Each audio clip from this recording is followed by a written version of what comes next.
দেশের পরিবর্তন করতে পারে নাই। জালিয়াতি, শোষণ নীতি, পেট নীতি আর দুর্নীতি এ সকল মিলিয়ে হলো বর্তমানের রাজনীতি। জালিয়াতি, শোষণ নীতি, পেট নীতি আর দুর্নীতি এ সকল মিলিয়ে হলো বর্তমানের রাজনীতি। কথায় কাজে মিল নেই যার তাহার মুখে নেই নীতি। রাজনীতি রাজনীতি ধোঁকাবাজের রাজনীতি, রাজনীতি রাজনীতি ভাউতাবাজের রাজনীতি। দেখো জনগণের লাগিয়া নেতার কলিজা ফেটে যায়, তাই গরিবের রিকশায় চড়ে না পাজেরোতে যায়। এসির মধ্যে বসে নেতায় দুঃখের কথা কয়, এসির মধ্যে বসে নেতায় দুঃখের কথা কয়, আবার সাদ্দাদের বেহেশত গড়ার স্বপ্ন দেখে দিনে রাতি। রাজনীতি রাজনীতি ধোঁকাবাজের রাজনীতি, রাজনীতি রাজনীতি ভাউতাবাজের রাজনীতি। ঠিক না বে ঠিক? জোরে বলো। এই 53 বছর ধরে আমরা ধোঁকাবাজদের রাজনীতি দেখেছি, চাঁদাবাজদের রাজনীতি দেখেছি। 24-এর আন্দোলনের পরে আর ধোঁকাবাজদের রাজনীতি দেখতে চাই না, চাঁদাবাজদের রাজনীতি দেখতে চাই না, বদমাশদের রাজনীতি দেখতে চাই না। এবার নবীর আদর্শের রাজনীতি দেখতে চাই, ইসলামের আদর্শের রাজনীতি দেখতে চাই, কোরআনের আদর্শের রাজনীতি দেখতে চাই, দাড়িওয়ালা টুপিওয়ালা জুব্বাওয়ালাদের রাজনীতি দেখতে চাই। কারা কারা তৈয়ার? হাত তুলে দেখাও। কষ্ট হয় বুঝি আপনাদের? ইন্না সালাতি ওয়া নুসুকি, ইন্না সালাতি ওয়া নুসুকি ওয়া মাহইয়ায়া ওয়া মামাতি লিল্লাহি রাব্বিল আলামিন।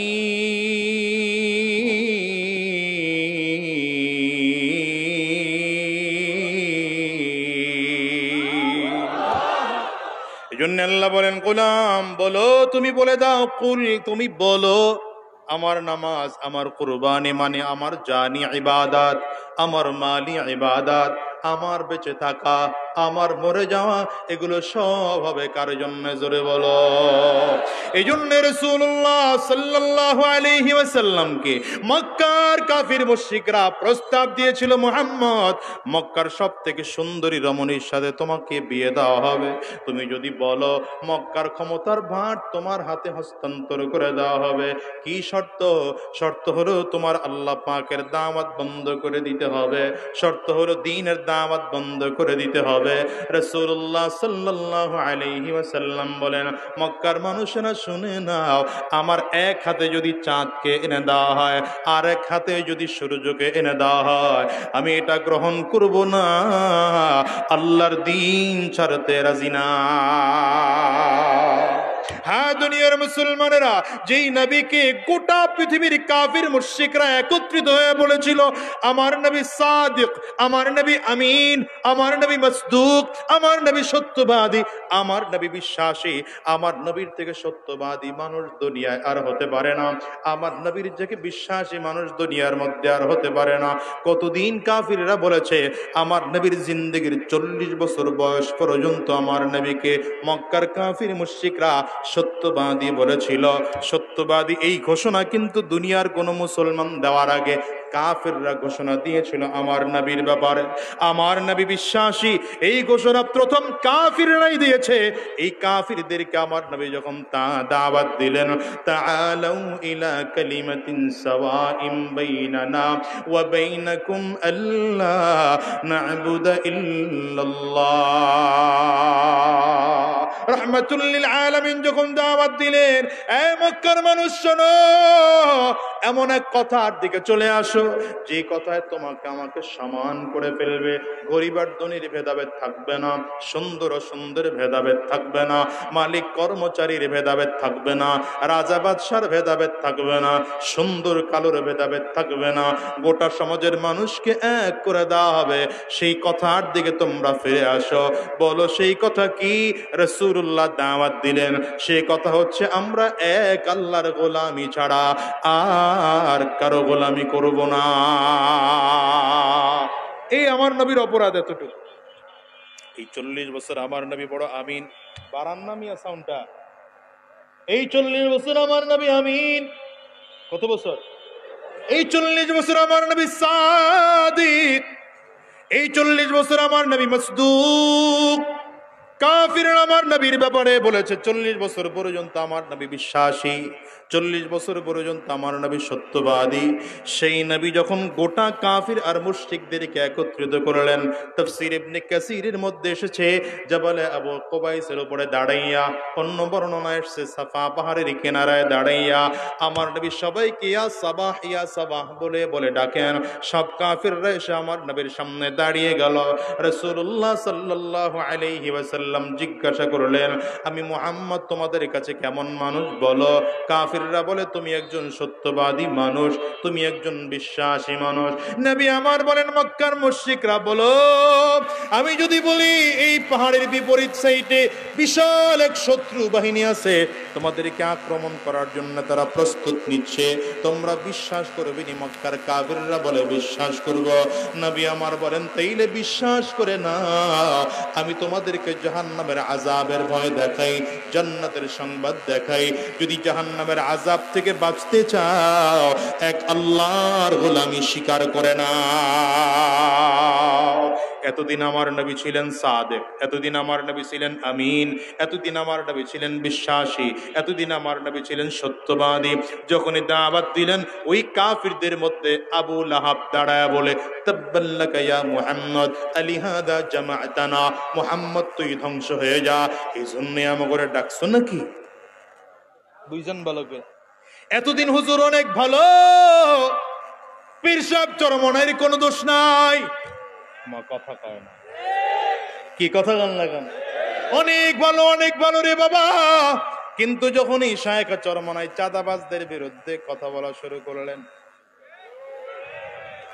বুঝে না রে। এখন একদল লোক কয়, যেখানেই পাও সেখানেই পীর সাহেব চরমনাই রে সাইজ করো। আর একদল আবার কয়, মিথ্যা বলে, নেশা খায় পীর সাহেব। আমি বলি, বেটা, পীর সাহেব চরমনাই, পীর সাহেব চরমনাইয়ের কারণে এই জাতি লক্ষ কোটি মানুষ দিনদার হয়েছে, চুরি ছেড়েছে, ডাকাতি ছেড়েছে। কি কথা বলেন না কেন? এই বেশি দূরে যাওয়া লাগবে না। এই এখানে কে আছেন যে আগে নামাজ পড়তেন না, চরমনাই যাওয়ার পরে নামাজ পড়েন? হাত তোলেন, দেখেন তাকায়। এই মানুষগুলা এই অন্য দরবারে গিয়া নামাজ পড়লে তিনি হাত তুলেন না, চরমনাই যাওয়ার পরে হাত তুলেন। চরমনাই যাওয়ার পরে নামাজ পড়া শুরু করছেন, আগে নামাজ পড়তেন না। মাশাআল্লাহ, মাশাআল্লাহ, তোলেন।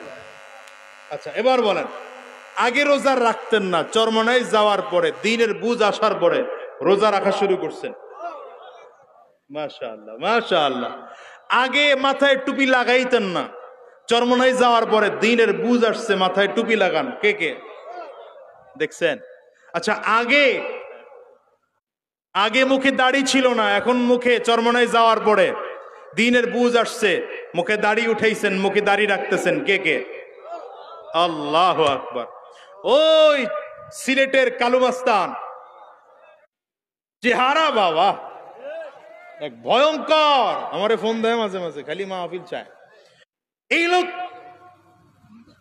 পৃথিবীর এমন কোন অপরাধ নেই তিনি করেন নাই, এমন কোন দরবার নাই সে যান নাই, কিন্তু তার মুখের কথা, আমি চরমনাই যাওয়ার পরে শহীদিনের রাস্তা পাইছি। আচ্ছা, এই মানুষগুলো চরমনাই যাওয়ার পরে মিথ্যা ছাড়ছে, ঘুষ ছাড়ছে, সুদ ছাড়ছে, হ্যাঁ, মিথ্যা কথা বলা ছাড়ছে, ফালতু রাজনীতি করা ছাড়ছে, দোকানে পরনিন্দা করা ছাড়ছে, পাগড়ি মাথায় উঠাইছে, মুখে দাড়ি রাখছে, দম্বা জুব্বা গায়ে দেওয়া শিখছে, নবীর সুন্নতে চলতেছে, নামাজ পড়ে, রোজা রাখে, দ্বীনের রাস্তায় চলে। যার কথা শুই না দ্বীনের রাস্তায় আসলো, সেই মানুষটারে এই ভাষায় গালি দেওয়া লাগলো তোমাদের?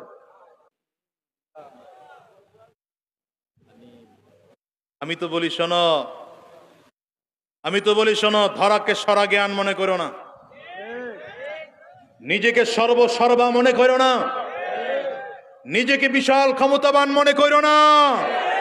এদেশে ফ্যাসিস্টের দালাল গুলো, ওই দলের লোকেরা, চিহ্নিত সন্ত্রাসীরা তোমাদের ভাষায় কথা বলতো, নিজেদেরকে সর্বসর্বা মনে করত, কিন্তু পরিস্থিতি এমন হয়েছে দাড়ি কামাইয়া, চুলে কলপ লাগাইয়া, প্যান্ট শার্ট খুলে, লুঙ্গি পরে নৌকায় উঠা বাঁচতে পারে না।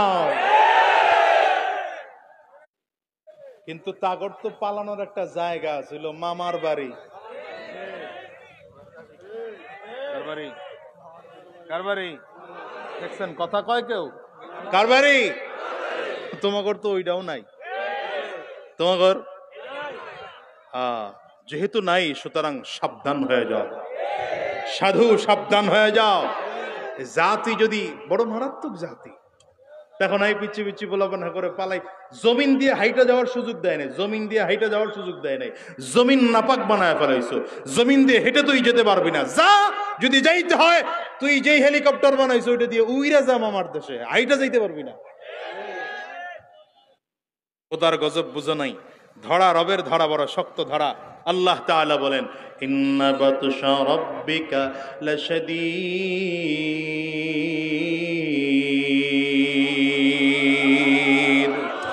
আল্লাহ বলেন আমি আল্লাহর ধরা বড় শক্ত ধরা, আমি আল্লাহর ধরা বড় শক্ত ধরা। আমি মাঝে মাঝে বলি এই অর্থটা আমার মতো করে, আমি এমন করে মাঝে মাঝে বলি। আল্লাহ বলেন ধরি ধরি, ধরি না, ধরলে পড়ে কন্যা। আল্লাহ বলেন ধরি ধরি, জোরে বলেন ধরি ধরি, ধরলে পরে আর ছাড়ি না। এই দুনিয়ার মুসলমানেরা 40 বছর পর্যন্ত আমার নবীর কোনো বদনাম ছিল না, আমার নবীর বিরুদ্ধে কথা বলার লোক কেউ ছিল না। যখন আমার নবী দাওয়াত দিয়েছেন, শত্রু শুরু হয়ে গেল। এমন শত্রু হয়েছে, মক্কার কাফির মুশরিকরা আমার নবীর বিরুদ্ধে বারবার চক্রান্ত ষড়যন্ত্র করেছে। ওই আবু জাহল হাতের মধ্যে পাথর নিয়ে আমার রাসূলুল্লাহ সাল্লাল্লাহু আলাইহি ওয়াসাল্লামের শরীরে মারবে, পাথর নিয়ে রওনা করেছে। আমার নবীর থেকে এখনো 40 গজ পেছনে আছে, এখান থেকে বারবার করে অ্যাটেম্প নিচ্ছে, এখনই পাথর আমার মুহাম্মদের গায়ে মারব। হঠাৎ করে দেখলো হাতটা জমে গেল সামনের দিকে, আর আগায় না, ফিরে বাড়িতে চলে আসলো। এসে পরামর্শ করলো কি করা যায় শোনো।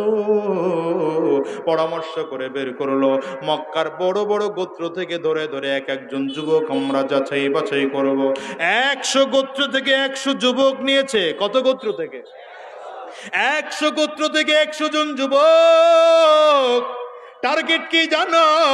100 যুবক মিলে যদি মুহাম্মদকে জমিন থেকে বিদায় করে দেয়, তাইলে মক্কার কুরাইশরা এই 100 গোত্রের সাথে একত্রিত হইয়া যুদ্ধ করার মতো সাহস পাবে না।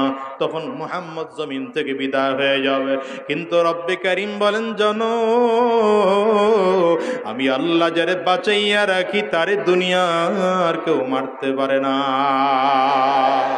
আল্লাহ যদি কাউরে মারতে চান তাইলে কেউ তারে বাঁচাইতে পারে না, আল্লাহ যদি কাউরে বাঁচাইতে চান তাইলে তারে কেউ মারতেও পারে না। ঠিক না বেঠিক? জোরে বলো, আওয়াজ করে চিল্লায় বলো। হ্যাঁ দুনিয়ার মুসলমানেরা দেখো নাই, যিনি বাঁচতে চেয়েছিল তিনি পালাইল, আর যারে পদ্মা নদীর উপরে উঠাইয়া, ব্রিজের উপরে উঠাইয়া টুস করে ফেলে দিতে চেয়েছিল, আজকে তারে আল্লাহ চেয়ারে বসাইলো। কুলিল্লাহুম্মা মালিকাল মুলক। বুঝবা কবে? কবে বুঝবা? 2024-এ বুঝদার হওয়ার পরেও যদি না বুঝো, ঘর পুরলে ছাই পাওয়া যায়, তোমার কপাল পড়ছে, ছাইও পাইবা না। কুলিল্লাহুম্মা মালিকাল মুলক তুতিল মুলকা মান তাশা وتنزع الملك ممن تشاء وتعز من تشاء وتعز من تشاء بيدك الخير إنك على كل شيء قدير।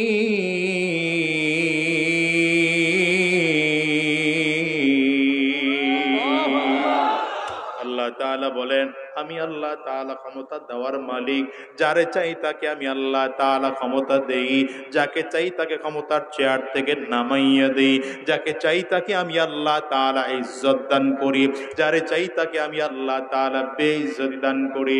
ও দুনিয়ার মানুষ